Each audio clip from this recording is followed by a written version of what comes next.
Good morning students. Good morning sir. Good morning बेटा, good morning. देखिए basically ये जो आपका जो पीरियड है ये इंग्लिश का है, ओके।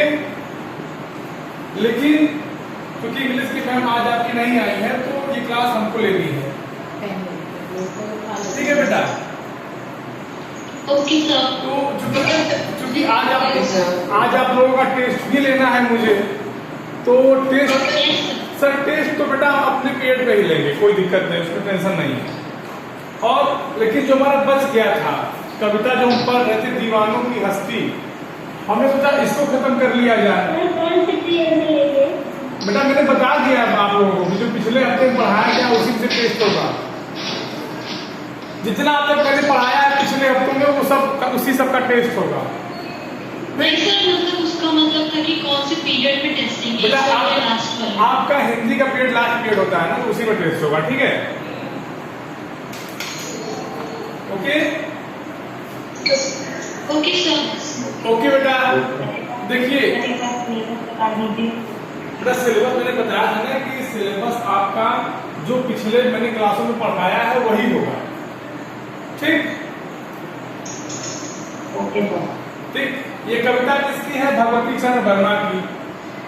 कल मैंने इस कविता के बारे में कुछ बताया था आप लोगों को, याद है कि भूल गए? याद है कि इस कविता में कवि ने हमको ये बताने का प्रयास किया है कि हमको अपने जीवन में कभी निराश नहीं होना चाहिए। अगर हम निराशावादी होंगे, निराश रहेंगे, तो जीवन में कुछ कर नहीं पाएंगे, समझ रहे हैं। और बार बार कवि ये कहता है कि हम दीवाने हैं। यहाँ दीवाने का क्या मतलब होता है? जो मस्त मौला हो, जो क्या हो? मस्त मौला हो। मस्त मौला मीन्स क्या समझते हैं? मस्त मौला माने जिसको किसी बात का कोई गम न रहे, अगर उसके ऊपर तमाम प्रकार के दुख परेशानी आती है तो भी वो प्रसन्न रहे, उन सब परेशानियों से वो घबराए नहीं। यहाँ दीवानों का मतलब मैंने आपको बता दिया था कल कि उसका मतलब होता है मस्त मौला। पहली पंक्ति थी कि हम दीवानों की क्या हस्ती है, आज यहाँ कल वहां चले, मस्ती का आलम साथ चला, हम धूल उड़ाते जहां चले। इस पैराग्राफ में मैंने आपको बता दिया था, इसमें किसी को कोई दिक्कत नहीं है, ओके। यस। दूसरा पैराग्राफ हमारा क्या था? दूसरा हमारा था आंसू आए बनकर उल्लास, अभी आंसू बनकर बह चले, अभी सब कहते ही रह गए, अरे तुम कैसे आए कहां चले। ये भी हो गया।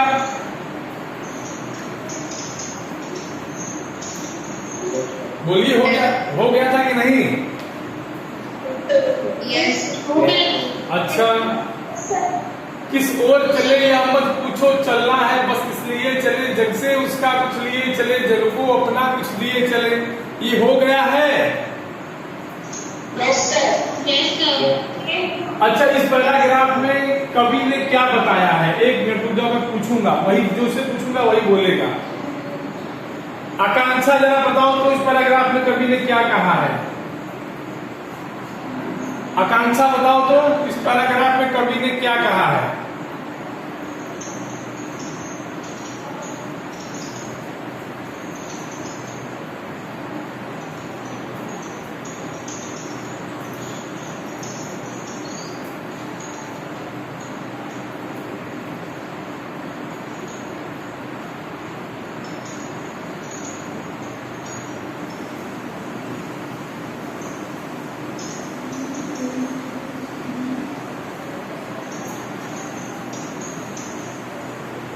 बताइए बेटा।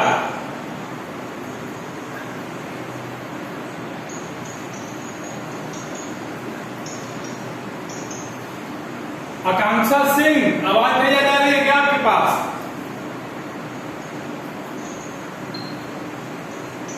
सचिन बताओ तो। सचिन,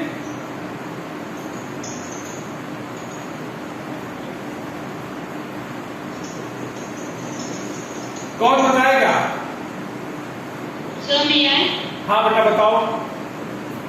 इन पंक्तियों के माध्यम से कवि ये कहना चाहते हैं कि कभी कभी किसी भी मार्ग पर सोच कर नहीं चलते, उनका लक्ष्य सिर्फ उनकी मंजिल है। जब की अच्छाइयाँ और संस्कार लेकर अपने गुण बलिदान और प्यार को देते चल रहे हैं। ठीक है, वेरी गुड। अरहान बताओ तो। Yes sir. हाँ बताइए। सर एक बार क्वेश्चन दोबारा कर सकते हैं? क्वेश्चन बेटा ये है कि जो मैंने आपको पढ़ाया है तीसरा वाला पैराग्राफ, जग को अपना कुछ लिए चले, जग से अपना कुछ लिए चले, इस पूरे पैराग्राफ 4 लाइन का अर्थ बताइए हमको। सर इसका मतलब है कि जो इंसान है वो हमेशा खुश रहता है और वो चीज को फिक्र नहीं करता। नहीं बेटा, आप कहाँ बता रहे हो, क्या बता रहे हो? हाँ बताओ। बताया गया है कि अपनी मंजिल में इसमें बताया जा रहा है कि हम लोग दुनिया में जहाँ भी जाएंगे वहाँ पे उनकी कुछ अच्छी चीजें हम लेंगे और अपनी कुछ अच्छी चीजें हम इन्हें बांटेंगे। अच्छा ये बताइए आप लोग, जरा सा हमको समझाइए जी। आप लोग अर्थ तो बता रहे हैं। खुशी यादव, आप कविता पढ़िए, उसके बाद अर्थ बताइए जरा तो। सर मेरे पास बुक नहीं है। बिना बुक का कैसे पढ़ेंगे बेटा? इंटरनेट से डाउनलोड क्यों कर? इंटरनेट से डाउनलोड नहीं कर सकती हो क्या?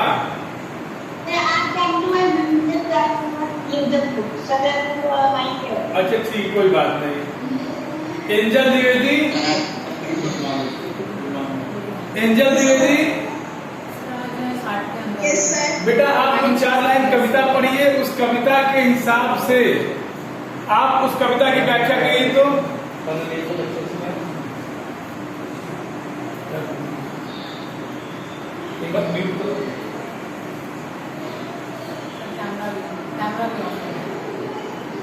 सर देखिए वो कभी भी अटेंशन नहीं रहता है अभी, लेकिन कैमरा ऑफ रहेगा। नए नए बहाने की मेरा तो फोन है, आपको नहीं दिख रहा है।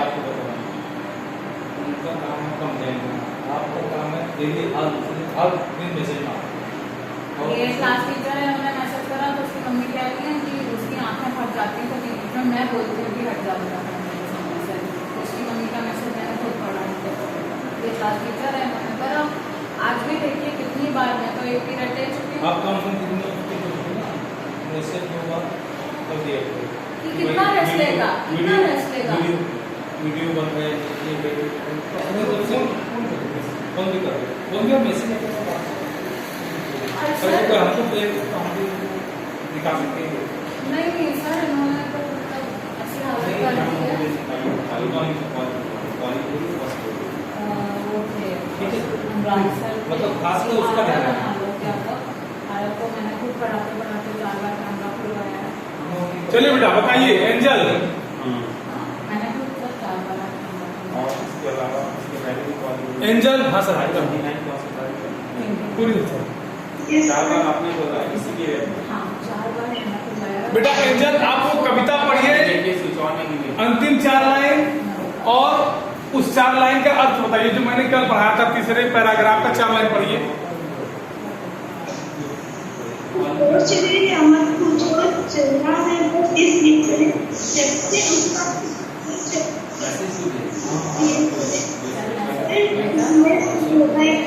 मैं पापा जाना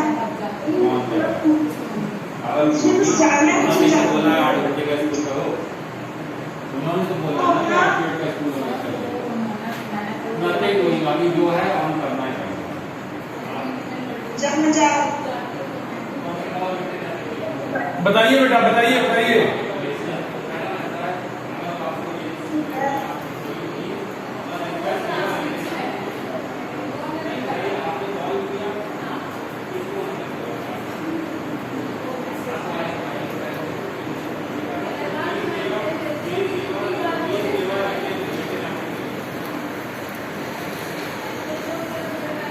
चलिए, और Kshitij Kumar Singh, regarding wisdom mother से इसमें आंखें खुल जा रही है,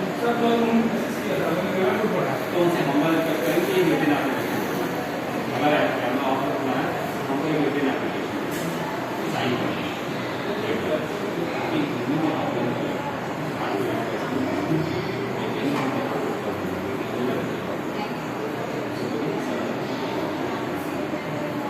मैडम आप ऑन कर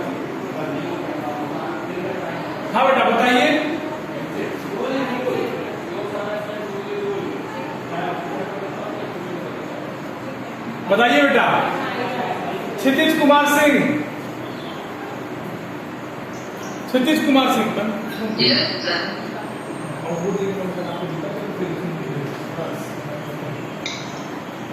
ठीक है।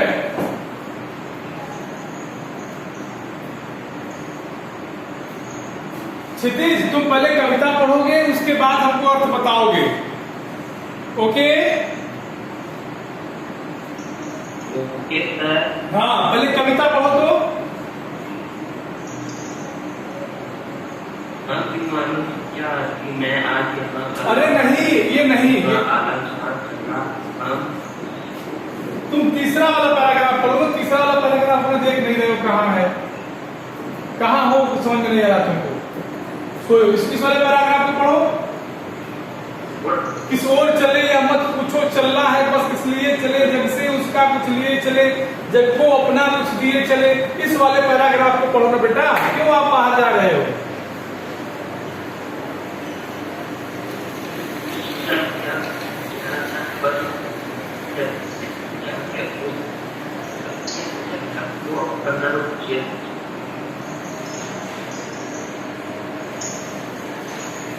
चलिए अगला वाला पैराग्राफ हम पढ़ाएं।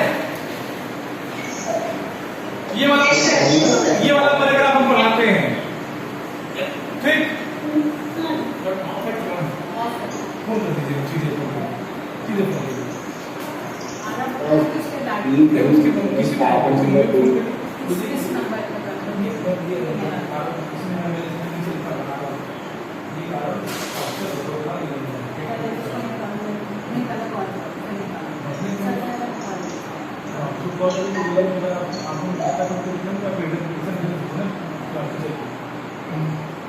ठीक है बेटा।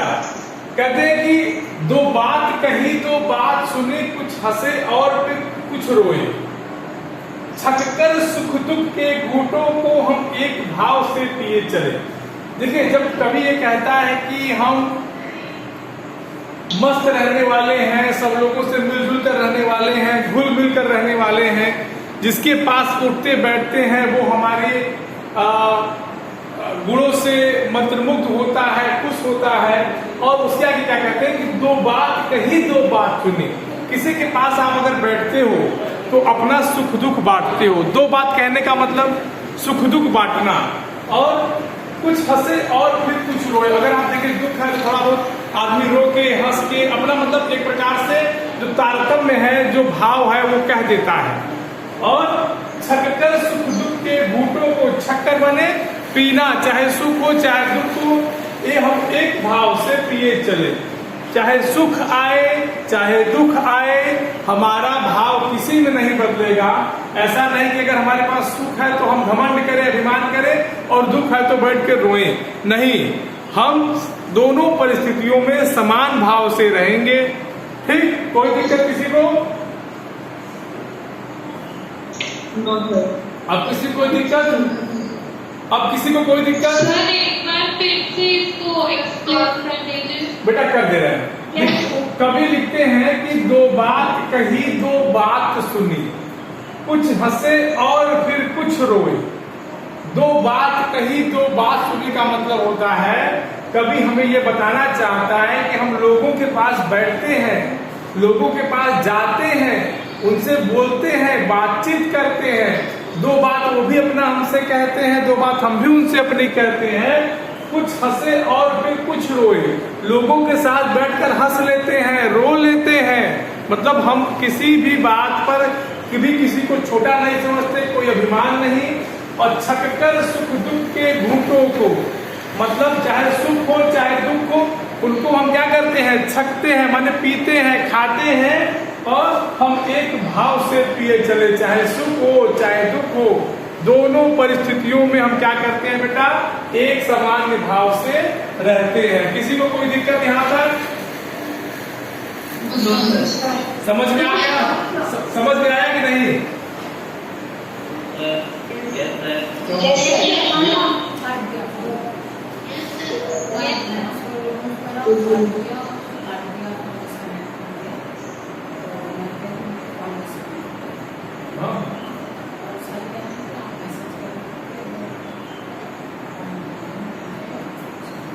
तुरंत डाल दीजिए, तुरंत डाल दीजिए, एक डाल दीजिए या आधा में तुरंत डाल दीजिए।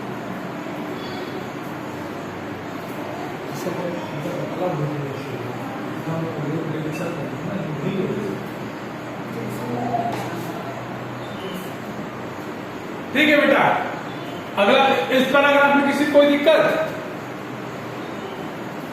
आगे बढ़ाया जाए, आगे बढ़ाया जाए, यस सर।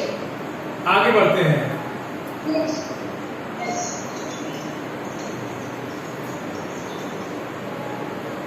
आगे देखिए क्या है, कहते हैं कि हम भिख मंगों की दुनिया में स्वच्छंद जुटाकर प्यार चले, हम एक निशानी सिर पर ले असफलता का भार चले। देखिए कवि ने कहा भिखमंगों की दुनिया। भिखमंगे कौन है? हम। भिखमंगे कौन है? हम। क्यों? हर वक्त किसी न किसी से कुछ न कुछ मांगते रहते हैं। कहते हैं कि हम भिखमंगों की दुनिया में स्वच्छंद लुटाकर प्यार चले, मतलब हमें किसी से कोई भी चीज की आवश्यकता नहीं है। हम अपना भाईचारा बना के रखेंगे, अपना प्यार सम्मान सबसे बना के रखेंगे, एक दूसरे के सुख दुख में हिस्सा लेंगे, लेकिन हम किसी से कभी कोई स्वार्थ नहीं रखेंगे। और क्योंकि स्वार्थी, यहाँ तो भिखमंगों माने स्वार्थी लोग, तुम लोग को समझ में आ जाएगा। स्वार्थी लोग, यहाँ देखो थोड़ा सा कंप्यूटर पर लिखना थोड़ा सा कठिन होता है, तो यहाँ गड़बड़ हो गया है। ठीक है,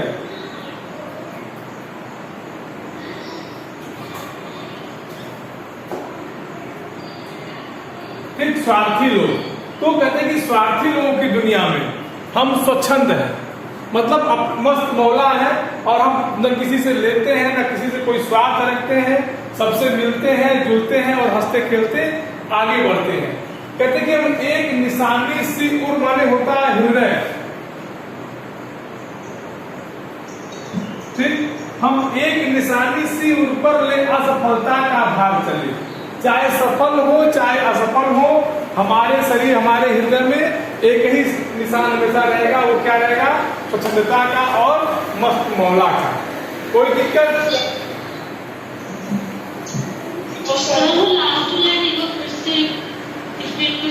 लास्ट लाइन में कहते हैं कि असफलता का भाग चले, माने हमारे जीवन में जो असफलताएं सफलता आई है, सब में हम एक परिस्थितियों में रहेंगे। ठीक, ओके सर। कोई दिक्कत किसी को? चलिए ठीक। कहते कि अब अपना और पराया क्या आबाद रहे रुकने वाले, हम स्वयं बंधे थे और स्वयं हम अपने बंधन तोड़ चले। ठीक, अंत में कवि कहता है कि अब अपना और पराया क्या, जब मैंने दूसरों को अपना भाई मान लिया, हमारे अंदर भाईचारा है, दूसरों के सुख दुख में सहयोग करते हैं, तो फिर अब अपना और पराया क्या? क्या अपना क्या पराया? कुछ नहीं। आबाद रहे रुकने वाले, जो जिनको यहाँ रुकना है वो रुके, वो आबाद रहे। मुझे यहाँ रुकना नहीं है, मेरे लिए सब अपने हैं, मेरे लिए कोई पराया नहीं है, कोई अपना नहीं है, मेरे लिए सब अपने हैं। ठीक है, कोई इसमें अपना पराया की बात ही नहीं। कहते हैं कि हम स्वयं बंधे थे और स्वयं, पहले तो इस सांसारिक दुनिया में हम खुद बंधे थे, लेकिन हमने क्या किया कि जो दुनिया की चीजें हमको खराब लगी, हम अपने बंधन तोड़ चले। अब उन नियमों को जो हमें अच्छा नहीं लगा, हमने उसको खुद तोड़ा, जबकि उस नियम में हम स्वयं बंधे थे, किसी ने हमको बांधा नहीं था। तो ऊपर लिखते हैं कि क्या अपना और पराया क्या, आबाद रहे रुकने वाले। किसी को कोई दिक्कत?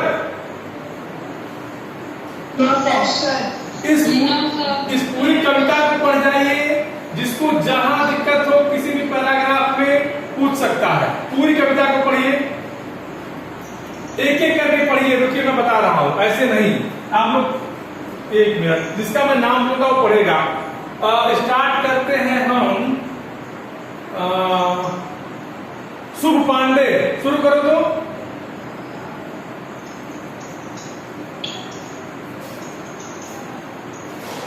शुभ पांडे शुरू करिए बेटा। तो